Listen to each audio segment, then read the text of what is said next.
Hello, Hoş geldiniz. I am Dr. Işılay Gürsu, I'm Dr. Peter Cherry. and welcome to the Heritage Turkey podcast by the British Institute at Ankara, BIAA. Today, we are very happy to have Daniel Joseph MacArthur Seal with us. Daniel is a research fellow at the Scuola Superiore Meridionale in Napoli, Italy, where he's investigating the history of Istanbul opium trade during the age of prohibition. Daniel received his PhD from the University of Cambridge in 2015, and his thesis was subsequently published as a monograph under the title Britain's Levantine Empire, 1914 to 1923, with Oxford University Press. After completing his PhD, he was appointed as a postdoctoral research fellow at the British Institute at Ankara from 2014 to 2017. And he subsequently worked at the Hong Kong Baptist University from 2017 to 2019. But he returned to Ankara as assistant director from 2019 to 2023.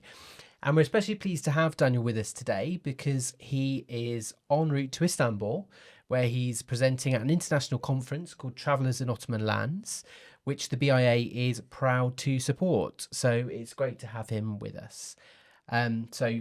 Welcome, Daniel. Thanks. Yeah, lovely to be here, back in Ankara, back in Turkey after some absence. And can we start by asking how you became interested in Turkey in the first place? Sure. So at least retrospectively, this is how I make sense of it, because it is quite random. And it's the question you get asked all the time in Turkey, naturally enough. I actually grew up in an area of London, Stoke Newington, which is just... it has a huge number of people, even when I was a kid, who had migrated in different waves either from Cyprus, Turkish-speaking Cypriots, Turks and Kurds, and others from Turkey. So when I was a kid, I was always surrounded by Turkish-speaking people. I had friends in school. My local bakery was, I used to be obsessed. I used to call it tahini swirl. Yeah, tahini çörek. Çörek. Yeah, tahini çörek was like my favorite pastry as a kid. I didn't even know it was from Turkey at that point in my life, but I guess that kind of created this interest. I mean, amongst that immigrant community in London, there's so much politics and history behind their presence in the city, and so I wanted to kind of uncover that, and then my academic interest in Turkey started as an undergraduate student. I had to write an honours project, as everyone does. And I was looking for a subject. I was very interested in the First World War, but I wasn't particularly interested in British and European history. I wanted to look at, some aspect of the First World War that was maybe a bit more exotic to me at the time. And I decided to look at British policy towards the Greek-Turkish War at the end of World War One. That's how I kind of discovered the occupation of Istanbul. I mean, it was new to me because it's not really something that features in British public history or history that's taught in secondary and education in the UK. So it kind of just snowballed from there, really. Yeah. Well, you have been many years at the BIA, and this is the first time I hear the story about how you became interested in Turkey. So that's a great question to start with. Can I ask about your current research? You are looking at Ottomans in a post-Ottoman world. So can you tell us a little bit more about your current ideas?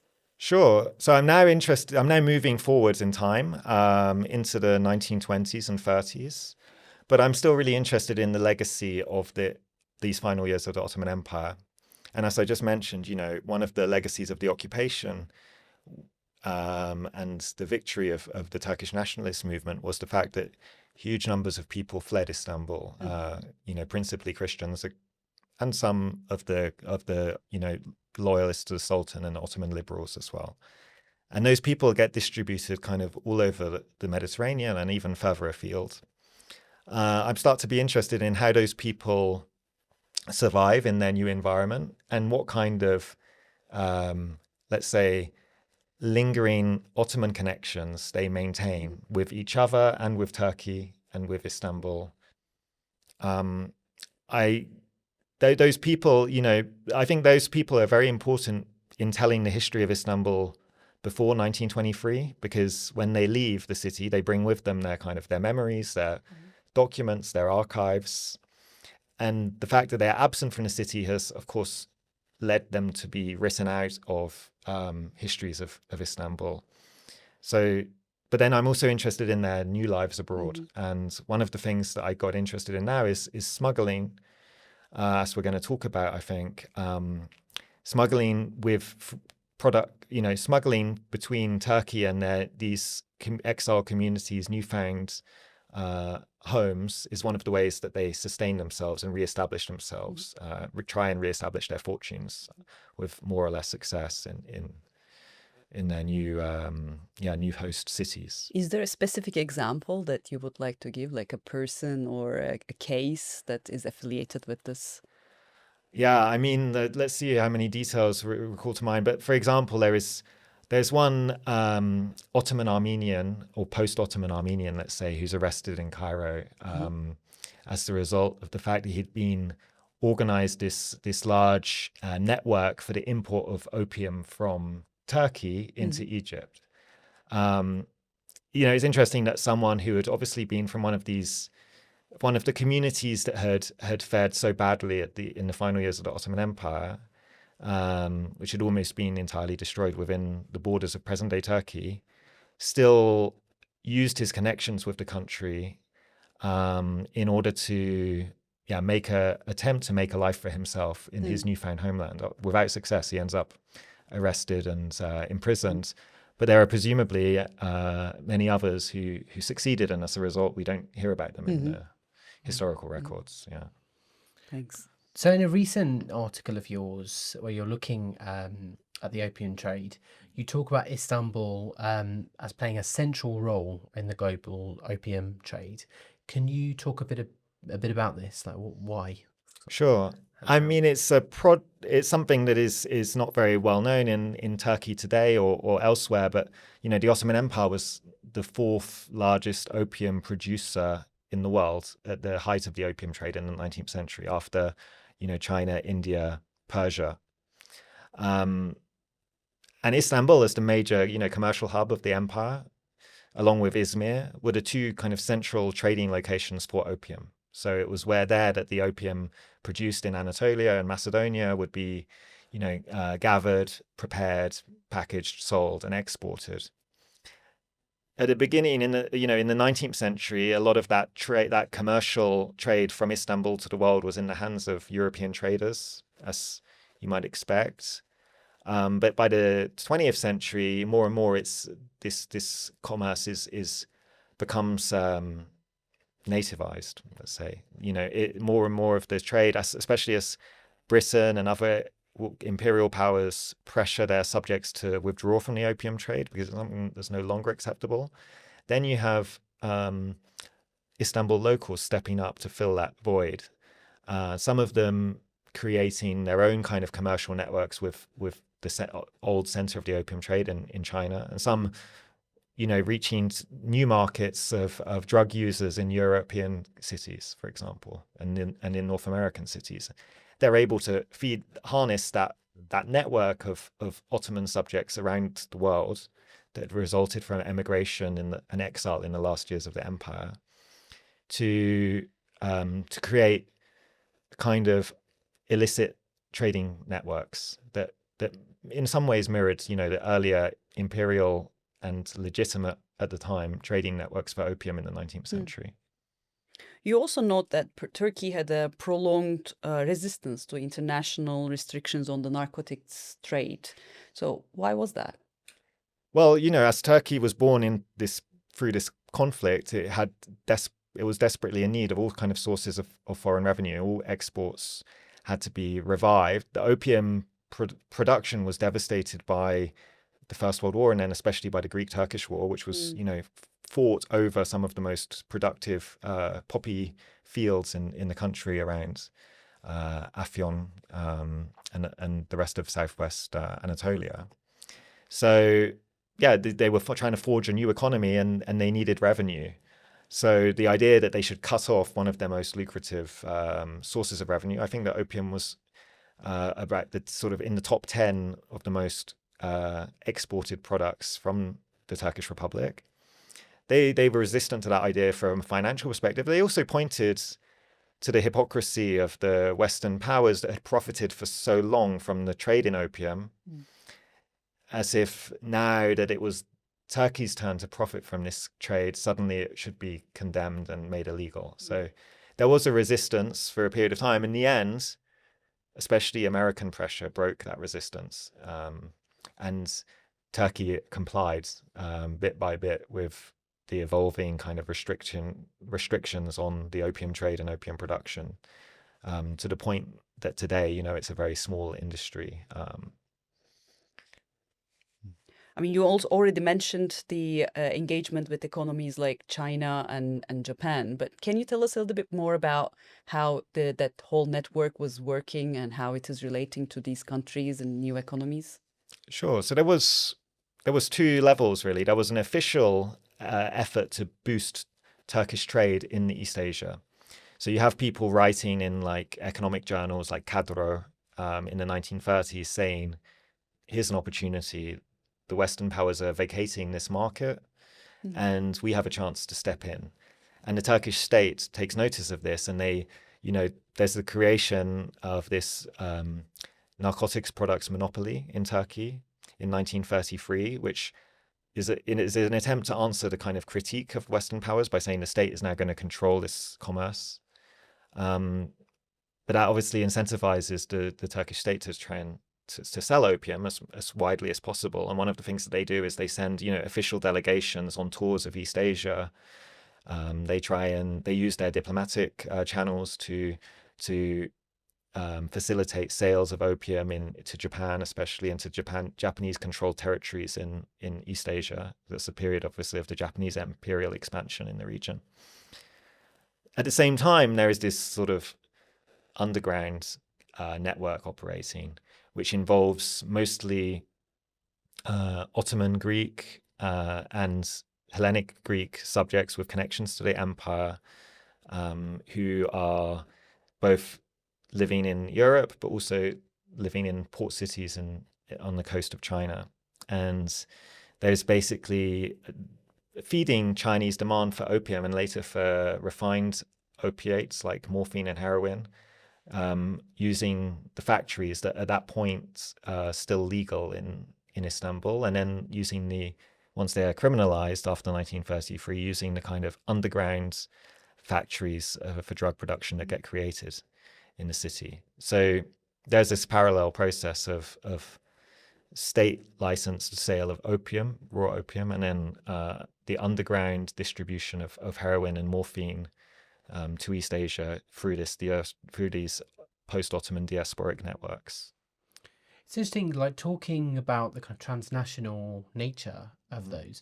There's a phrase that you use in an article of yours. I know it's not yours, but it's still an interesting phrase, which is cosmopolitanism from below, which I find really interesting because we tend to think of cosmopolitanism in the context of the Ottoman Empire, about a kind of privileged, or often a kind of a privileged class. Could you unpick that a little bit more and how that relates to your context? Sure. Well, one of the striking things when you start to research the kind of drug production networks that exist in Istanbul in this period is that they're all incredibly diverse in terms of their composition. So to give you an example, there's a Italian national Levantine who is discovered to be producing refining opium in allegiance with a Turkish Circassian. They lock them both up, and their sons end up going into business together and are arrested, several months later for restarting this business. There are plenty of other businesses that, where you have Sephardic Jews, Turkish Muslims, Turkish Greek subjects, all cooperating in this apparently harmonious way. And that interested me because this is the period, we're talking in the late 1920s, 1930s, the period of, of the most heightened period of kind of ethnic nationalism in Turkey, where, minority languages are publicly suppressed and so on. But you have this very these cosmopolitan practices, at least in this illicit market, they survive all of that. And I think in the business mode more generally, they survived that political shift for some time. So that's what I was interested in. And these figures are socially also very diverse. So some of them are very privileged. I mean, some of these suspected networks include the sons of large pharmaceutical factory families, or film stars, singers, people who are seemingly doing quite well in life. But they also include, waiters, chauffeurs, train conductors, all kinds of people. So there's both an ethnic and religious diversity, but there's also a social diversity, which I think that the illegal nature of the business fosters that kind of cooperation between those groups. But it's interesting that they're able to, operate with the kind of levels of trust required to kind of, to start these business ventures, which don't have any legal underpinning. There's no protection if you lose if your opium shipment is confiscated, or if someone disappears with the money, you cannot go to a court of law and ask, for restitution. So it requires a great degree of trust, or at least a willingness to take risk. The fact that those diverse actors, who we typically think about as being in the political arena opposed to one another or oppressing one another, cooperate in this very horizontal way is interesting. So as far as I understand, the profile of the smugglers were quite colorful and wide range. But can you tell us a little bit about how their typical daily life was? What kind of activities you can tell us?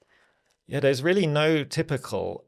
The Turkish press at the time tries to paint smugglers as, being these untrustworthy minorities or foreign subjects, directed by foreign money and influence.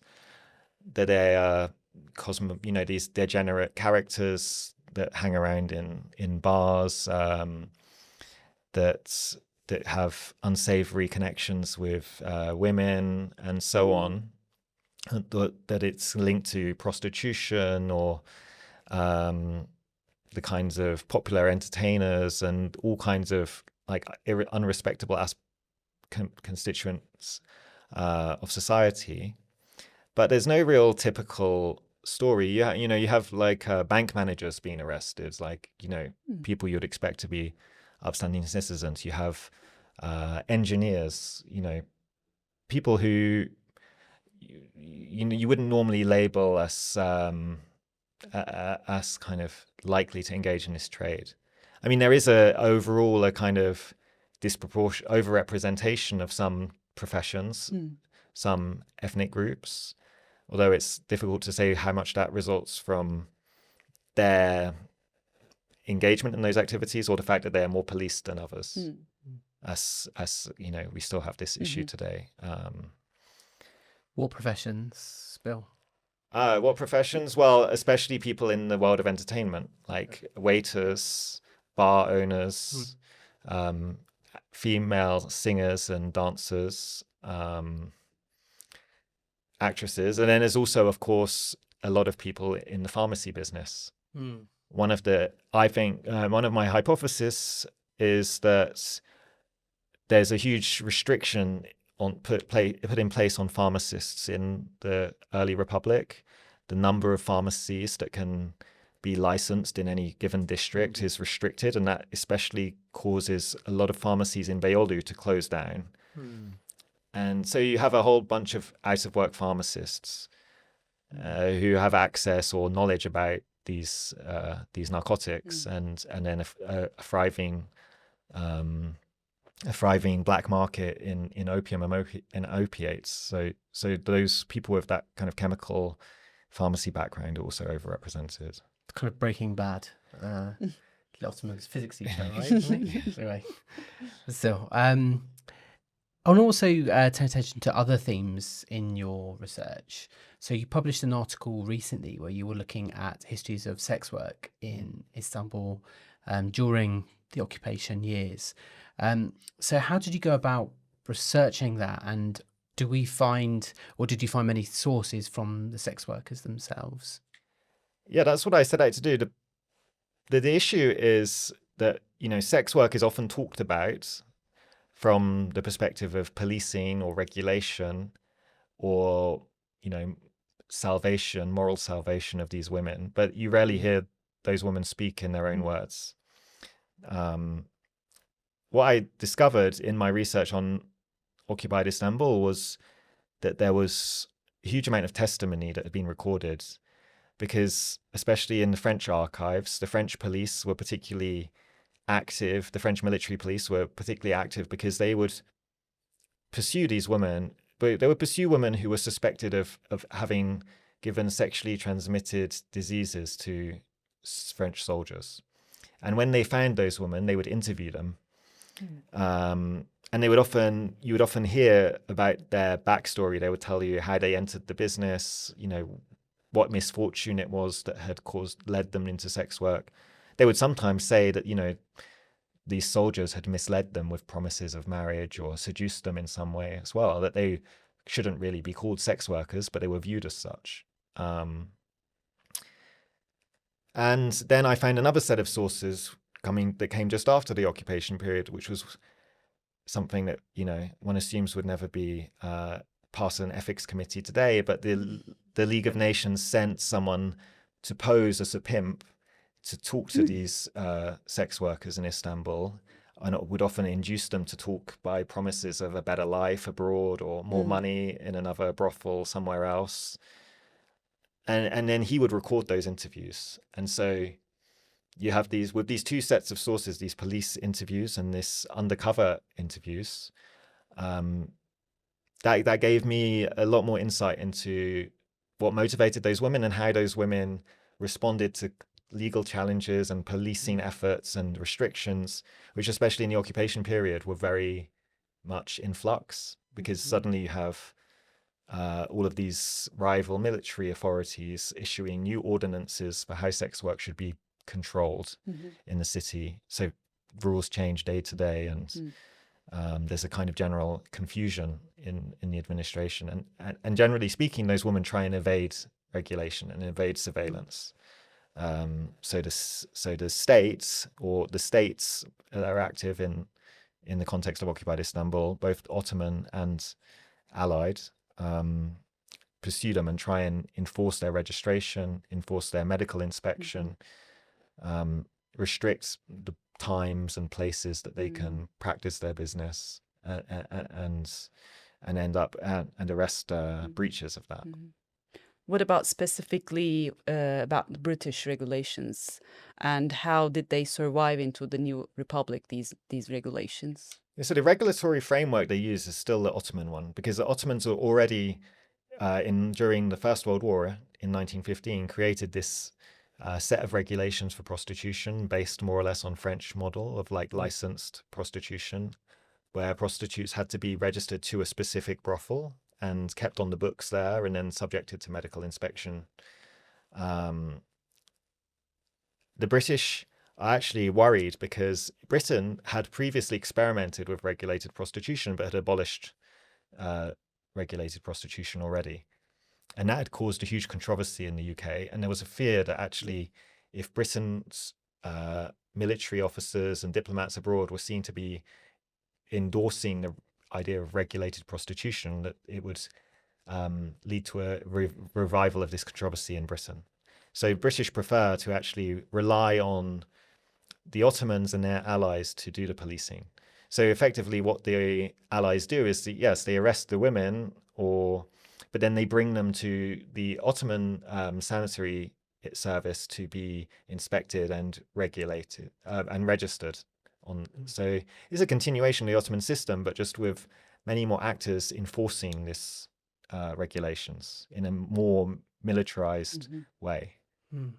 Out of interest, do you find any records of like non-heterosexual kind of sex work as well, or? Actually, that's quite difficult. I mean, because it's actually just, as far as I understand, it's the same situation in Turkey today, where in order to be registered as a prostitute, you have to be a woman. Right. Men cannot be registered as prostitutes. Interesting. Yeah. So there's much less paperwork I mean, people remark on the existence of, dancing boys and other kind of paid sex between men, but it's not a subject of state regulation. So there's much less in the way of archival records. And I think that there's less interest in, not just from the policing side, but also from these kind of moral campaigners. There's this huge efforts in this period to kind of break up what's known as the white slave trade and rescue women and girls. But there's very little talk of, rescuing boys or young men who are doing the same thing. Well, sticking with the sort of underground, you're presenting a paper on the occult at Charles and Ottoman lands. Do you want to talk a little bit about what you'll be presenting? Sure. This is a bit of a departure for me, because I don't normally talk about this, popular religion or this kind of aspects of cultural history. But there are some figures that I came across in my research on occupied Istanbul, which were just so interesting. It was kind of difficult to ignore. And I wanted to tell this story. I uncovered it from the memoir of this British military intelligence officer who's quite well known in Turkey, because he's the guy who signed Mustafa Kemal Ataturk's permission to travel to Samsun in 1919. He wrote an autobiography much later in his life, when he had established himself as a kind of spiritual teacher, we can say, in southern England. And he dates his kind of enlightenment to his experiences in Istanbul, because it's in Istanbul that he comes across the person who would become his kind of guru, his Hoxha, his teacher, who is George Gurdjieff, who's a Russian Armenian who finds himself in Istanbul along with many other, refugees from the Russian Empire. They form this, friendship. I don't know if it's really a friendship. It seems sometimes Gurdjieff is using Bennett in order to hopefully acquire a visa to travel to England. But they form this relationship, let's say, in Istanbul, and it's not just the two of them. There are several other people who are sort of followers of Gurdjieff in the city. Like there's a conductor called Thomas de Hartmann and his wife Olga, who's a singer. There's P.D. Uspensky, who is a Russian author who cooperates with Gurdjieff and then splits with him later. And they found all of these figures actually, Bennett, Uspensky, and Gurdjieff then found spiritual centers in Europe and North America after this period of cooperation in Istanbul. It's not something, these figures have attracted a lot of interest because they have some of them still have a following today. But most of what's been written about them has been from this kind of hagiographic point of view of former students, former disciples, and less has been written about them from a kind of academic, scientific perspective. And of the writing that there is about them, not many people focus on their experiences in Istanbul. But I see it as quite foundational, because one of the characteristics that's shared between these figures is their interest in Islam and Islamic mysticism, especially Mevlana and Sufism. And they go together while they're in Istanbul to visit tekkes, to witness dervishes. And then they use that kind of experience when they get to Europe and America as a sort of an authority, as an authority that they have experienced these Eastern religions, and that they're now transmitting that knowledge to these new Europeans and Americans, even if what they are transmitting is a very mistranslated version of what they had witnessed in Istanbul. Yeah. You mostly worked on Istanbul, but we can say that you lived more in Ankara. So does Ankara at all appear in your research about nightlife, sex work, or drug dealing? No, basically. I mean, Ankara, I love Ankara. I love living here, and it's very dear to my heart, and it's great to be back here. But from a research perspective, I was always more drawn to Istanbul. Istanbul was the first place I went in Turkey. And like many other people, I kind of fell in love with Istanbul on arrival, pretty much. Ankara, it's obviously in the period that I work on, it's the new capital. It's a very old city, but it's the new capital. And it really, generally people go to Ankara and they leave the places and spaces that I'm interested in. So it happens to people I'm interested in, for example, the director of the Ottoman Palace Orchestra, who I've written about in my work on music in occupied Istanbul, he ends up in Ankara as the head of the presidential orchestra in the Republican period. Some of my sex workers, because at the end of the occupation, there's this kind of dispersal from Istanbul. There's a loss of custom with the departure of the Allied soldiers and with the departure of many of the wealthier non-Muslim community. So some of my sex workers end up in Ankara, for example. One of them, I have a letter from her writing from Ankara asking permission to go back to Russia, where she's from, back to Poland. I guess she had come from Poland when it was part of the Russian Empire, and now wants to go back to the newly independent Poland. So Ankara features as one of the other destinations of people who are in Istanbul at this time of occupation. But I've never thought of kind of doing an Ankara-focused research project. Maybe that will change one day. But for now, there's just so much to say about Istanbul. It's it's a never-ending. It feels like a never-ending project. I mean, I can definitely relate to the whole. Istanbul was the first place I went to in Turkey, and yeah, I mean, if it wasn't for Istanbul, I wouldn't be in Ankara that way. So I think it's a common one. So lastly, then, so you were the assistant director before me. Do you want to talk about how the BIA has impacted your career and what your hopes are for the Institute in the future? Sure. It's hard to, I don't know what I would be doing if it wasn't for the British Institute at Ankara, because they employed me, which is something, difficult in the last decade of, cuts to humanities in the UK and elsewhere. So I'm very grateful for that financial support, firstly. But secondly, they allowed me to spend so much time in Turkey. And that's something actually I hardly did during my PhD. In the UK, we have 3 years of funded time to write a PhD. I took 3.5. And in that period, I was only able to spend a few months in Turkey. So it wasn't really enough. If I had published my PhD thesis as I had submitted it, it would never do justice to the history of Istanbul, because it was so much written from the perspective of British archives. Being here as a research fellow allowed me to learn Ottoman, to go into the Ottoman and Republican archives, to go look at all of the amazing historic newspapers they have in the Milli Kütüphane and in the Ataturk Library in Istanbul, and to socialize with my Turkish peers, working on this similar period of history. There's amazing concentration of scholarship in Ankara and especially in Istanbul.